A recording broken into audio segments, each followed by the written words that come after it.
You coming to join us? You're gonna have fun.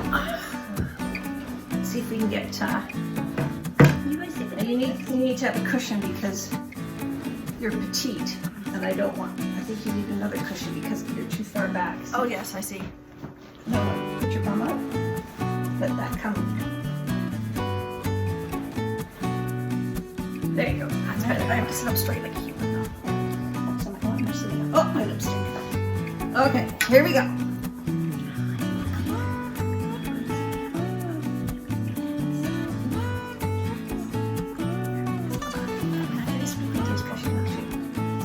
Okay, let's exercise.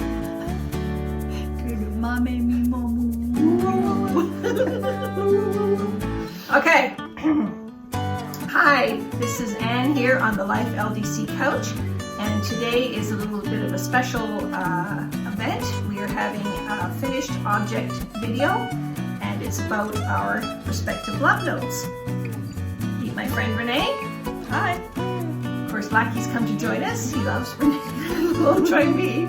So we're going to have a casual discussion about our different love note projects, why we decided to knit it, the whole shebang. It's going to be a conversation between us, so we won't necessarily be looking at you guys all the time. So I hope you just get a cup of coffee or tea or drink of your choice and sit down and join us while we discuss our Love notes. twin love notes.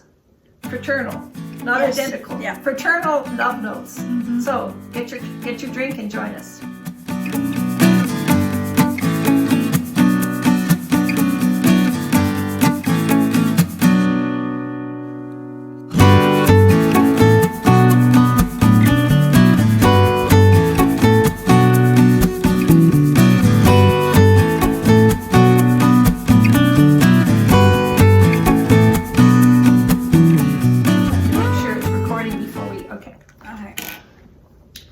So I have a little cheat sheet here, Renee. Okay, good. So why did you decide that you wanted to knit the love note design?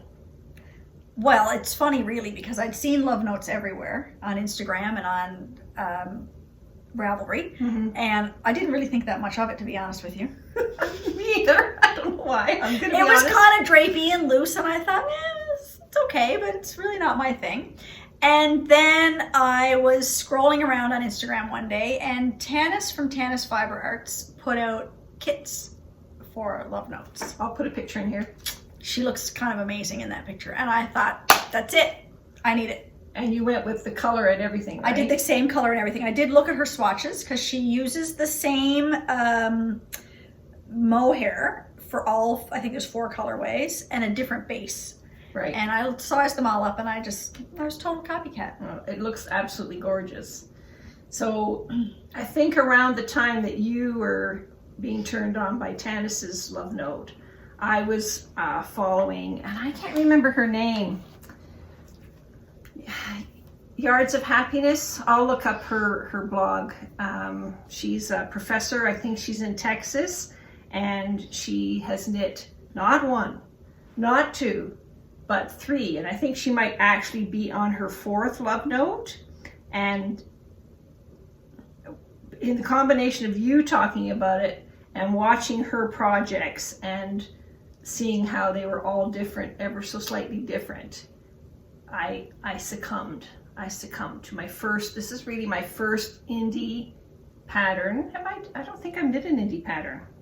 I kind of have, but I think you and I both are very not bandwagon knitters. No, But here we are. Yeah, but On here the we are. bandwagon. We are on the bandwagon now. Tin Can Knits. I don't really know very much about those guys, but I know one of them is Canadian. Okay. I think the other one. Do you know much about them either? I know I started making a sweater for the dog star sweater for my son, and I had to stop again. Oh, okay. I just wasn't getting engaged, so it ended up being a frog pond. Excuse me. I'm scrolling through trying to find the first. I should have marked it. She's knitting a love novel. She's what? Oh yeah. She's got 4 chapters. Yeah, because she's knitting one for all of her family. Oh, she's giving them away. Yeah, the first one she knit, and she didn't, was going to be better for so-and-so, so she magnanimously. Could you knit a whole sweater thinking that it was going to be for you, and then decide it suited someone else better and give it away. Could you do that? I'd have a difficult time with that. I would have a difficult time with that. I'd have to very much love the person I gave it to. I don't love anybody that much. I am being totally honest here. I don't think there's really anybody that I love that much that I would give a sweater away, because I had a bad experience of knitting something for somebody. Now I'm going to have to go to finished projects, because honestly now there's 1,684 finished projects. I knit an Intarsia Thomas the Tank Engine sweater for my nephew when he was little.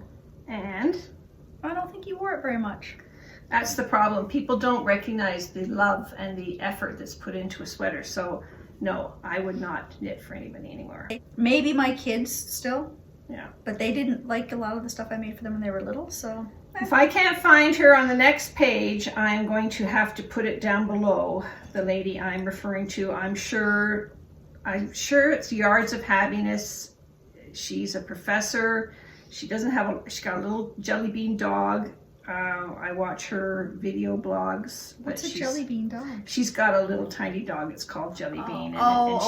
She always makes sweaters that go, that match her sweaters that Jelly Bean wears. That sounds delightful. It's so cute, and Lackey's been telling me he wants a sweater, but it's not going to happen. I'll work on her. Anyway, I will find out her name. But anyway, this lady is who inspired me. I thought, if someone can sit and knit 3 going on 4 of the same pattern, it must be pretty darn nice. Have you ever knit 4 of anything in your life? No. No, me neither. No. I've knit 2 of something. Maybe a hat. I knit 2 baby blankets. Oh, okay.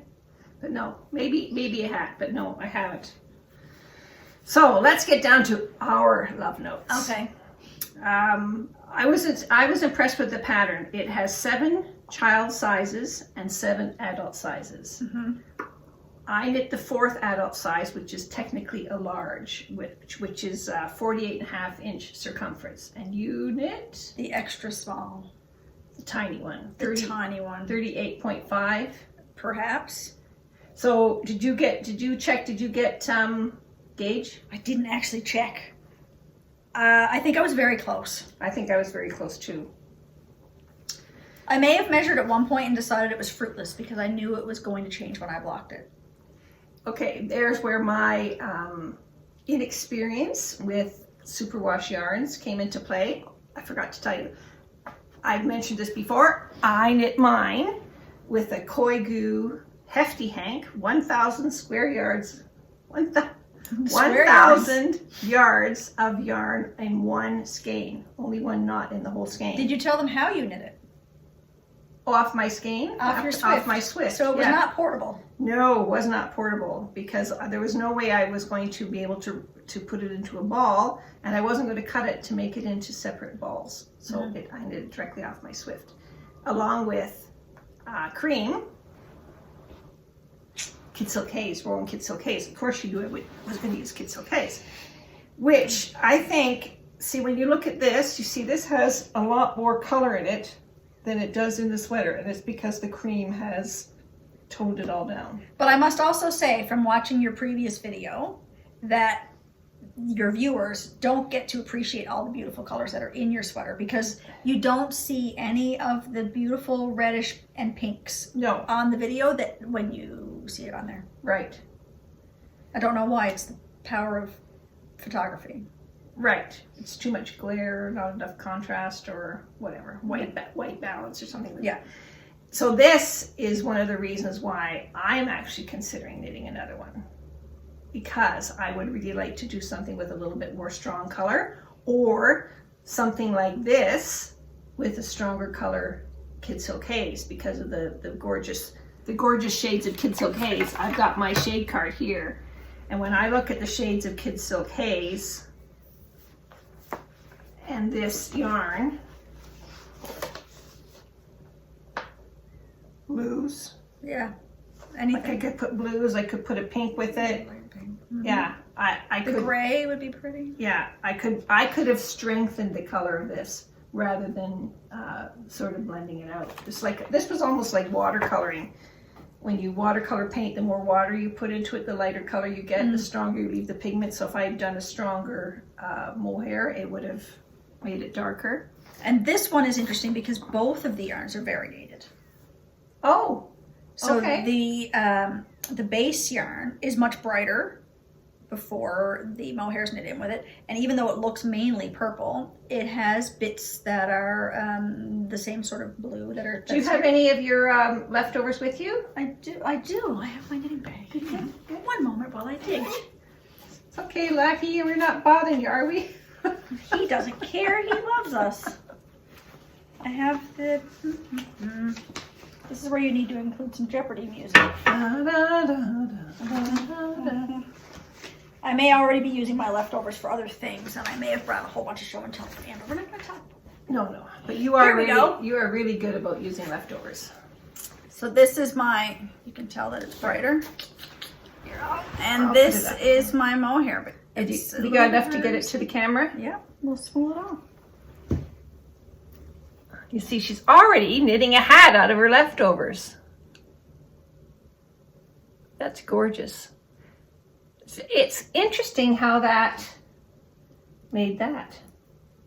Yeah, it's sort of glaringly bright first. Yeah.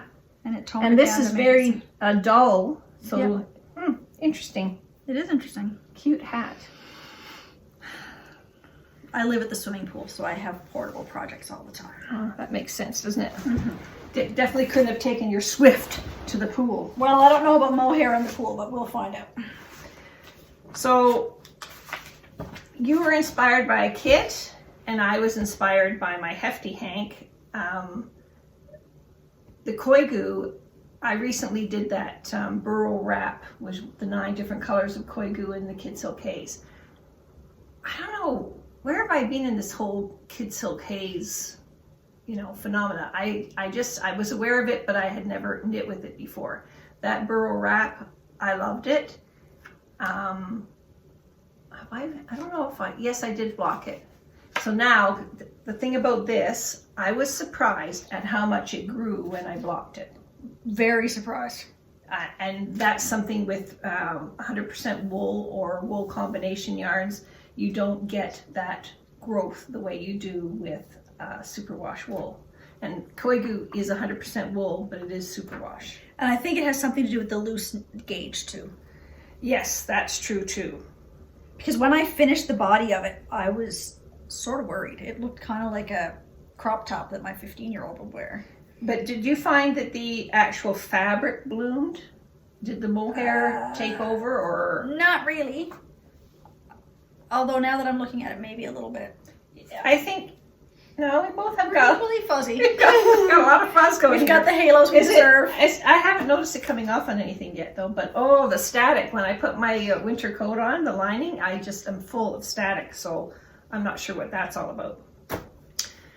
So let's talk about our different approach to the pattern. I was very intrigued by the pattern. The fact that it came with so many sizes, gave options for length, talked about, what length you wanted to make your sleeve, changing your neckline, short rows at the back.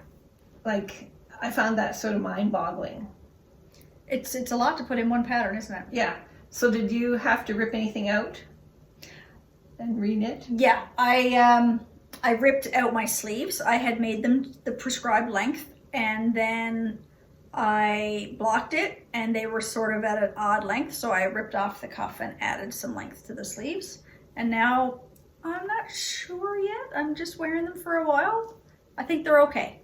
I didn't mind the blousing so much as you did, but we were talking before about, I think the ratio of stitches before and after the decreases for you was greater than for me. So I don't have as much blousing as you had on your last video when you showed it. And the proportion of a person who is a large, with a large sleeve going down to actually quite a tiny rib, and it gave quite a bit of blousing, and that just didn't suit me. It just made me feel fluffy. I don't want to feel fluffy. No, nobody wants to feel fluffy. No. So I ended up taking out my ripping back my rib, adding 2 inches onto my sleeve, and then just doing the rib on the bottom just the way you do on your body with no decreases, just going down to a needle size.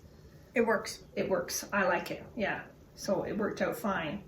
I also have to admit, I did a lot of ripping on this, which is not my normal thing either. Usually if it doesn't work, it gets tossed, goes into a corner, and I might find it years and years later. But I was determined. It's my new stash happy. I'm determined.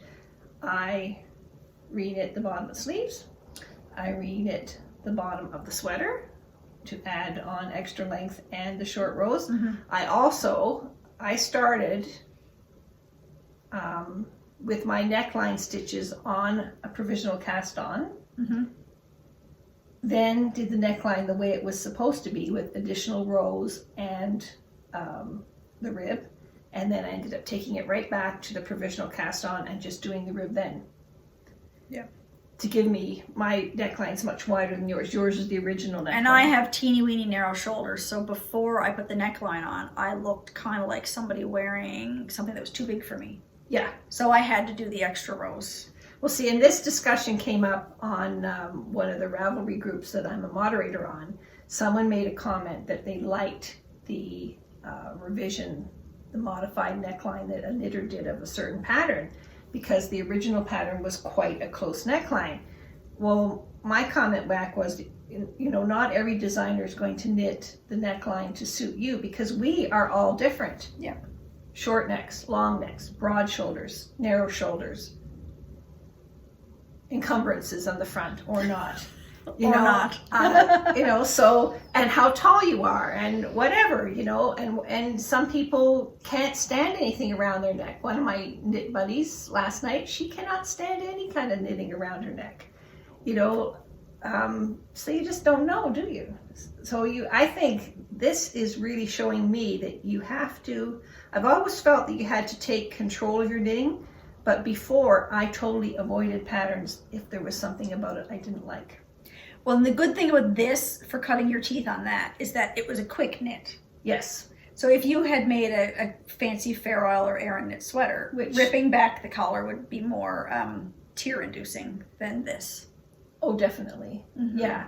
And also, I guess because a lot of, or most of these new indie designs are knit in the round. They're either knit in the round from the bottom up, or they're knit in the round from the top down. And that is more conducive for modification.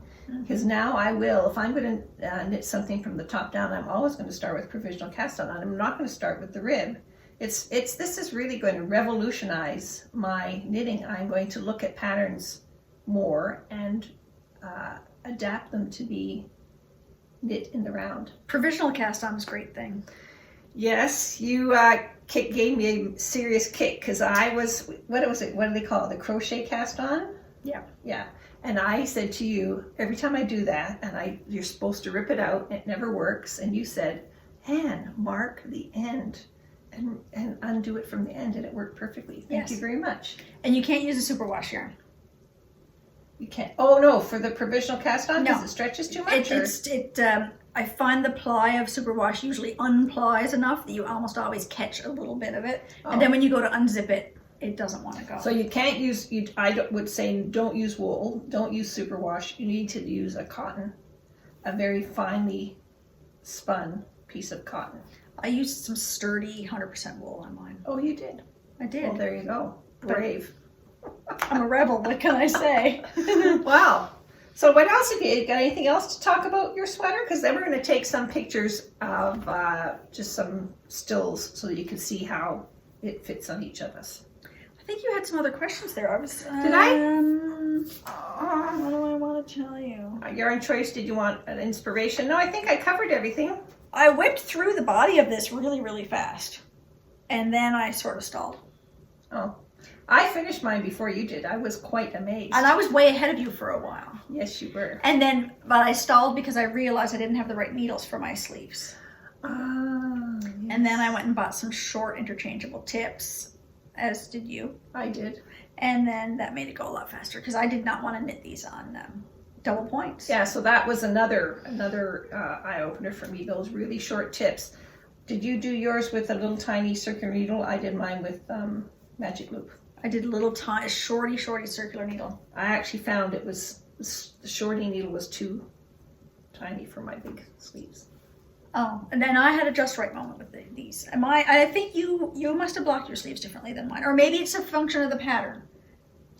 Because I feel like my sleeves are much narrower than yours. Well, I think it's just the sizing. I guess it's the sizing. I guess that's one of the dangers of sizing for that many sizes is that you needed a size for your body, but you didn't necessarily need that big around here, right? Right, but this was designed to be gathered in. Now, if I had, at one point I was questioning the fact that this yarn pooled on my sleeve while it didn't on the body, just because of the different circumferences. I considered ripping this back and alternating skeins. You didn't alternate skeins, did you? I did on the body because Tanis told me to. Good for Tanis. And then when I got to the sleeves, I was actually about 4 rows into the first sleeve and realized I hadn't done it. And I thought, let's just see how it goes. And I don't think it makes any difference. No. My skeins were very, very similar. And you said you had split the remaining yarn you had into 2 balls, and you only ended up using 1 ball for both sleeves anyway. That's right. So I might have enough for 2 hats. It wasn't like it was one from one ball and one from another ball. Then it might have shown up differently. That's right. So I looked at this, and after doing the rip back here, the rip back here, the rip back here, the rip back on the sleeves, when I was doing the rip back on the sleeves, I thought, should I just rip back to the top of the rib, or should I go all the way up and alternate skeins, meaning I would be working from the inside of my swift and the outside of my swift at the same time? And I thought, sounds like too much work. I like it. It's a design feature. I like it too. And so I really like it. How do you plan to wear it? With jeans. Same. I don't wear dresses. No, and we said when we started this that neither one of us understood the idea of making it cropped. Yeah. Maybe that's a function of our ages or stages, but I would never wear a dress and a sweater either, but maybe if I did, I would see the beauty of a cropped sweater. Well, part of that is I'm a child of the 70s. I started work in 1970, and women couldn't wear pants to work. And it was late 1970, early 1971, the powers that be decided that we could wear, I'm talking dress pants. And I got rid of all my short skirts, and I converted, and I wore pants from then on. Nice pants with jackets, and got a lot of complaints because, I was the male girl. I was supposed to be running around looking like a little cutesy thing, and I started wearing pants. But anyway, so I think that I've always been jeans, and of course my casual wear was jeans because bell bottoms and all that kind of stuff. And now that I'm retired, I wear jeans all the time. Am I going to start wearing a dress? I don't know. I sort of do like the idea of a tunic length top with leggings and socks and boots. Agreed. But that's in the summer, what do you wear? If that's your... But I think some people wear sundresses with little capri length leggings and then their sweater over top. Ah, okay. No, I don't think I can see me in that. I don't see me in that either. But I could see you in that sweater, say with cut off, like capri length jeans, down by the seaside. I may wear it with black pants sometimes. You might. But I really only ever see me wearing it with, I have a camisole underneath. Mm-hmm. I don't think I'll ever wear it with a shirt underneath. But I think you've talked about wearing yours with a shirt underneath. I have styled it with a shirt underneath, and I liked it. I will take a picture of that too, because I really liked it with a white shirt underneath. I may have to try it, but I feel like I'll feel bulky. And I think I went out specifically, I saw on sale, there was a sort of a turquoise blue shirt. I'll try that too. There you go. Yeah. I think what you see is what you get from me. This is how I'm going to wear this thing. Well, that sounds good to me. So there you go. Tin Can Knits, Love Note Sweater, twins. Till next time. Bye. Bye. Anything that's I'm glad you joined us. anything that's awful, I'll rip out. That was only 22 minutes. That's good. There's not really that much I'm going to take out of there. Good. I'm going to leave it. You can ask your peeps their opinion. See if they liked hearing from two people. Oh, they will tell me. Good. And it's not like it's going to be all the time, because it'll only be when we have a finished combination of sweaters to show.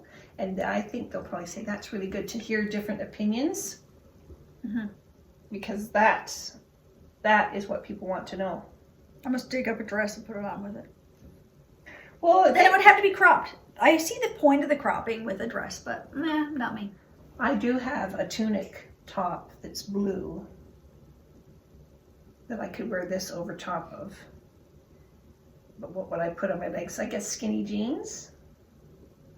I guess, but then are you in the pattern? The photographs of the people wearing it are wearing the cropped design with a dress. If you wear the longer design with a dress, you're gonna look pretty. frumpy. Yeah. Okay. So the longer, I think for me, the longer design, the short one with the dress is hard because I think a dress sometimes makes me feel shapeless anyway, and then you put a sweater on over top, and then you just feel like a square or a front. So it has to be quite cropped, I think, to wear on a dress. And it has to be the right dress. Are you short-waisted? Not really, but I have the narrow shoulder problem. So if things fit me in the shoulders, it has to.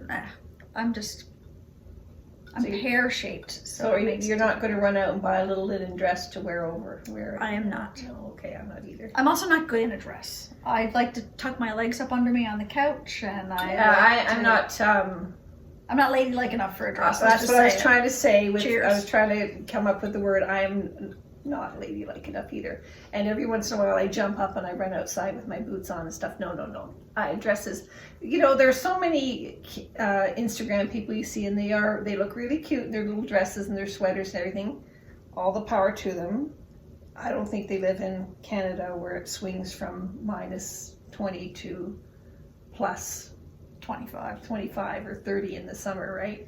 So there's only a short window to be able to wear a sweater, and I want to get enough wear out of it, so I'm going to wear it all the time with my jeans. I don't find it hot though. I think it's good that way. It breathes. At first, the first time I wore it, I think I thought it was hot, and now that it is, I think it wasn't blocked at the time. I don't know if part of it blocking has made the fibers sort of flatten out and let the air come through it more. I don't know, but anyway, I'm finding it fine now. Yeah, it's lovely.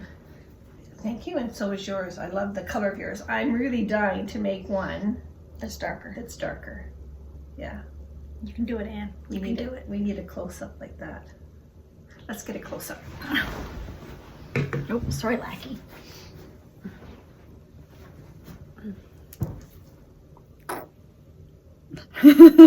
That'll be good. Okay, that's our cover shot. We can put our boobs there too and show our... No. Listen. Oh, see, I can French tuck mine. Can you French tuck yours? Sort of. Yeah. I could have made it a little longer. And turn it. How much of a droop do you have at the back? Not too bad. Which I need because I work with kids and nobody needs to see too much of my back. So I would always make the longer back if it's an option. Always. Okay, I've got the longer back too, and I thought of that too. I thought when I bend over, I don't want it showing. Cute. We're cute. We are cute. Nobody can see our high five, but there it was. Okay. Sorry, I thought we were finished, but we obviously weren't. So we're finished now. Take care.